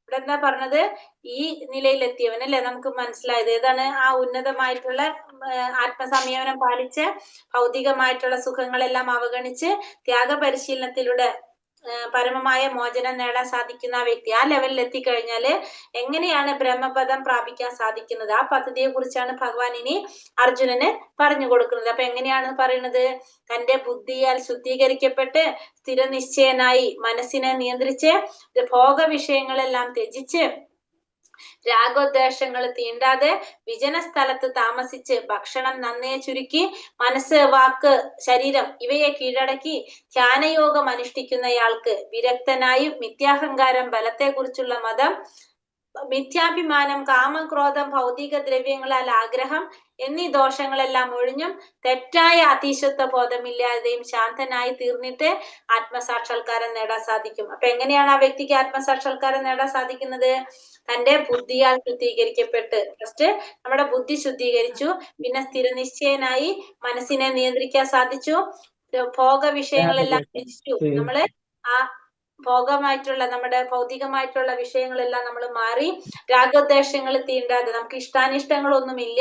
പിന്നെ വിജനമായ സ്ഥലത്ത് താമസിച്ച് ഭക്ഷണം നന്നേ ചുരുക്കി, നമ്മള് ഭക്ഷണം ആവശ്യത്തിന് മാത്രം നമ്മൾ ഭക്ഷണം കഴിച്ചുകൊണ്ട് ശരീരം, മനസ്സ്, വാക്ക് ഇവയെ കീഴടക്കുക. അതായത് ശാരീരിക തപസ്, മാനസിക തപസ്, വാക്മയ തപസ് ആ രീതിയിൽ എത്തിയിട്ട് ധ്യാനയോഗം അനുഷ്ഠിക്കുന്ന വ്യക്തി വിരക്തനായിട്ട് ഭൗതികമായിട്ടുള്ള അല്ലെങ്കിൽ ഭൗതികമായ ആഗ്രഹങ്ങളിൽ നിന്നെല്ലാം വിരക്തനായിക്കൊണ്ട് മിഥ്യാഹങ്കാരമില്ലാതെ ബലത്തെ കുറിച്ചിട്ടുള്ള മതം ഇല്ലാതെ മിഥ്യാഭിമാനം, കാമം, ക്രോധം, ഭൗതിക ദ്രവ്യങ്ങളിലുള്ള ആഗ്രഹം ഇതൊന്നുമില്ലാതെ ഇതിൽ നിന്നെല്ലാം ഒഴിഞ്ഞ് ഇതിന്റെയൊക്കെ ദോഷങ്ങളെല്ലാം ഒഴിഞ്ഞ് തെറ്റായ അതീശത്വ ബോധമില്ലാതെ എല്ലാതും എന്റെ അധീനതയിലാണെന്നുള്ളൊരു ബോധമില്ലാതെ എല്ലാം ഭഗവാന്റേതാണെന്ന് ഉള്ള ബോധത്തോടു കൂടി ശാന്തനായി തീർന്നുകൊണ്ട് നിശ്ചയമായും എന്ത് സാധിക്കും? ആത്മസാക്ഷാത്കാരം നേടാനായിട്ട് സാധിക്കും. അപ്പൊ എങ്ങനെയുള്ള ഒരു വ്യക്തിക്കാണ് ആത്മസാക്ഷാത്കാരം നേടാൻ സാധിക്കുന്നതെന്ന് പറയാണ്, തന്റെ ബുദ്ധിയാൽ ശുദ്ധീകരിക്കപ്പെട്ടത്. ഫസ്റ്റ് നമ്മുടെ ബുദ്ധി ശുദ്ധീകരിച്ചു, സ്ഥിരനിശ്ചയനായി മനസ്സിനെ നിയന്ത്രിക്കാൻ സാധിച്ചു, ഭോഗവിഷയങ്ങളെല്ലാം ത്യജിച്ചു, രാഗദ്വേഷങ്ങളെല്ലാം മാറി, പിന്നെ വിജനമായ സ്ഥലത്ത് ഭക്ഷണം നന്നേ ചുരുക്കി, ശരീരം, മനസ്സ്, വാക്ക് ഇവയെ കീഴടക്കി ധ്യാനയോഗം അനുഷ്ഠിച്ചു കൊണ്ടിരിക്കുക. പിന്നെ വിരക്തനായിട്ട് മിഥ്യാഹങ്കാരം, ബലത്തെ കുറിച്ചുള്ള മതം, മിഥ്യാഭിമാനം, പിന്നെന്താണ്, കാമം, ക്രോധം, ദ്രവ്യങ്ങളിൽ ആഗ്രഹം എന്നീ ദോഷങ്ങളെല്ലാം ഒഴിഞ്ഞ് തെറ്റായ അതീശത്വ ബോധമില്ലാതെ ശാന്തനായി തീർന്നുകൊണ്ട് എന്ത് സാധിക്കും? ആത്മസാക്ഷാത്കാരം നേടാനായിട്ട് സാധിക്കും. ബ്രഹ്മഭൂതപ്രസന്ന ആത്മാ നാശോചതി ന കാംക്ഷതി സമ സർവേഷു ഭൂതേഷു മക്ഭക്തിം ലഭതേ പരാം. ഈ ആധ്യാത്മിക അവസ്ഥയിൽ എത്തിച്ചേർന്നവൻ പരബ്രഹ്മ സാക്ഷാത്കാരം സിദ്ധിച്ച് പരമാനന്ദം അനുഭവിക്കും. അയാൾക്ക് ദുഃഖമില്ല, ആഗ്രഹങ്ങളില്ല, സർവഭൂതങ്ങളിലും സമഭാവനയാണ് അയാൾക്കുള്ളത്. ഈ നിലയിൽ അയാൾ വിശുദ്ധ ഭക്തിയോടെ എന്റെ സേവനത്തിൽ മുഴുകുന്നു. അപ്പൊ ഈ ഒരു ആധ്യാത്മിക അവസ്ഥയിൽ എത്തിച്ചേർന്ന് കഴിഞ്ഞാൽ, നമ്മളിപ്പോ പറഞ്ഞ പോലത്തെ ഒരു അവസ്ഥയിൽ എത്തിച്ചേർന്ന് കഴിഞ്ഞാൽ ആ വ്യക്തിക്ക് പരമാനന്ദം അനുഭവിക്കാനായിട്ട് സാധിക്കും. പിന്നെ അയാൾക്ക് ദുഃഖങ്ങൾ ഉണ്ടാവുന്നില്ല, ആഗ്രഹങ്ങൾ ഉണ്ടാവുന്നില്ല, എല്ലാറ്റിലും സമഭാവനയോടെ കാണാൻ അയാൾക്ക് സാധിക്കും. പിന്നെ അയാൾ എങ്ങനെയാണ്? വിശുദ്ധ ഭക്തിയോടെ ഭഗവാന്റെ സേവനത്തിൽ മുഴുകിക്കൊണ്ടേയിരിക്കും. ഏതൊരവസ്ഥയിൽ എത്തിക്കഴിഞ്ഞാൽ, ഈ ബ്രഹ്മഭൂതാവസ്ഥയിൽ എത്തിക്കഴിഞ്ഞ വ്യക്തി പരമാനന്ദം അനുഭവിക്കുകയാണ്. ആ വ്യക്തിക്ക് സുഖങ്ങളില്ല, ദുഃഖങ്ങളില്ല, എല്ലാറ്റിനെയും ഒരേപോലെ കാണാനായിട്ട് ആ വ്യക്തിക്ക് സാധിക്കും. അങ്ങനെയുള്ള വ്യക്തിക്ക് എന്ത് സാധിക്കും? ഭഗവാനെ പ്രാപിക്കാനായിട്ട് സാധിക്കും. ഭക്ത്യാ മാമാഭിജാനാതി യാവാൻ യച്ഛാസ്മി തത്വതഃ തതോ മാം തത്വതോ ജ്ഞാതോ വിശദേ തദനന്തരം. ഭക്തിയുടെ സേവനം കൊണ്ട് മാത്രമേ ഞാനാണ് പരമദിവ്യോത്തമ പുരുഷനെന്ന് സത്യം അറിയാൻ കഴിയൂ. ആ ഭക്തി കൊണ്ട് തന്നെ എന്നെ കുറിച്ച് പൂർണ്ണ ബോധം നേടുമ്പോൾ അയാൾക്ക് ദൈവ സാമ്രാജ്യത്തിൽ പ്രവേശിക്കാൻ സാധിക്കും. അപ്പൊ ഭഗവാനാണ് പരമദിവ്യോത്തമ പുരുഷനെന്ന സത്യം അറിയണമെങ്കിൽ എന്തിലൂടെ സാധിക്കുള്ളൂ? ഭക്തിയുടെ സേവനത്തിലൂടെ മാത്രമേ സാധിക്കുള്ളൂ. ആ ഭക്തി കൊണ്ട് മാത്രമേ ഭഗവാനെ കുറിച്ച് പൂർണ്ണമായിട്ട് മനസ്സിലാക്കാനും ഭഗവാന്റെ സാമ്രാജ്യത്തിലേക്ക് പ്രവേശിക്കാനും സാധിക്കുന്നുള്ളൂ. അപ്പൊ ഭക്തിയുടെ സേവനം ഇല്ലാതെ ഭഗവാനെ കുറിച്ച് അറിയാൻ സാധിക്കില്ല. ഭഗവാനെ കുറിച്ച് പൂർണ്ണ ബോധം നേടുമ്പോൾ മാത്രമേ ആ വ്യക്തിക്ക് ദൈവ സാമ്രാജ്യത്തില് പ്രവേശിക്കാൻ സാധിക്കുള്ളൂ. അപ്പൊ ഭഗവാനാണ് പരമദിവ്യോത്തമ പുരുഷൻ എന്ന സത്യം അറിയാനും ദൈവ സാമ്രാജ്യത്തിലേക്ക് പ്രവേശിക്കാനും ഭഗവാനെ കുറിച്ച് പൂർണ്ണ ബോധം നേടാനും എന്തിനു സാധിക്കുള്ളൂ? ഭക്തി കൊണ്ട്, അല്ലെങ്കിൽ ഭക്തിയുടെ സേവനം കൊണ്ട് മാത്രമേ സാധിക്കുള്ളൂ എന്നാണ് ഭഗവാൻ ഇവിടെ നമുക്ക് ഈ ശ്ലോകത്തിൽ പറഞ്ഞു തരുന്നത്. അല്ലാതെ ഭഗവാനെ കുറിച്ച് അറിയാനോ മനസ്സിലാക്കാനോ ഒരാൾക്കും സാധിക്കില്ല എന്നുള്ളത് ഭഗവാൻ പറയണം. അങ്ങനെയുള്ളവർക്ക് മാത്രമേ ഭഗവാന്റെ പരമപദം പ്രാപിക്കാനായിട്ടും അല്ലെങ്കിൽ ഭഗവാന്റെ ദൈവ സാമ്രാജ്യത്തിലേക്ക് പ്രവേശിക്കാനും സാധിക്കുള്ളൂ എന്ന് ഭഗവാൻ ഈ ശ്ലോകത്തിലൂടെ പറഞ്ഞു തരാണ്. ഹരേ കൃഷ്ണ കൃഷ്ണ കൃഷ്ണ ഹരേ ഹരേ, ഹരേ രാമ രാമ രാമ ഹരേ ഹരേ. വഞ്ചകൽപത രൂപേശ കൃപാ സിന്ധോഭ്യവ ച പതിതാനാം പാവനേഭ്യോ വൈഷ്ണവേഭ്യോ നമോ നമഃ. अनंत कोटि वैष्णव वृंद की जय, श्रील प्रभुपाद की जय, गुरुदेव की जय, निताय गौर प्रेमानंदे हरि हरि बोल. हरे कृष्णा. എല്ലാവർക്കും നന്ദി. ഹരേ കൃഷ്ണ. ഹരേ കൃഷ്ണ. ഹരേ കൃഷ്ണ ഹരേ കൃഷ്ണ. ഹരേ കൃഷ്ണ. അപ്പൊ 55 വരെ നാളെ നമുക്ക് ഈ അധ്യായം കംപ്ലീറ്റ് ചെയ്യാം. ഹരേ കൃഷ്ണ. ഇന്ന് പറഞ്ഞതിൽ എന്തെങ്കിലും സംശയങ്ങളോ ചോദ്യങ്ങളോ ഉണ്ടോ?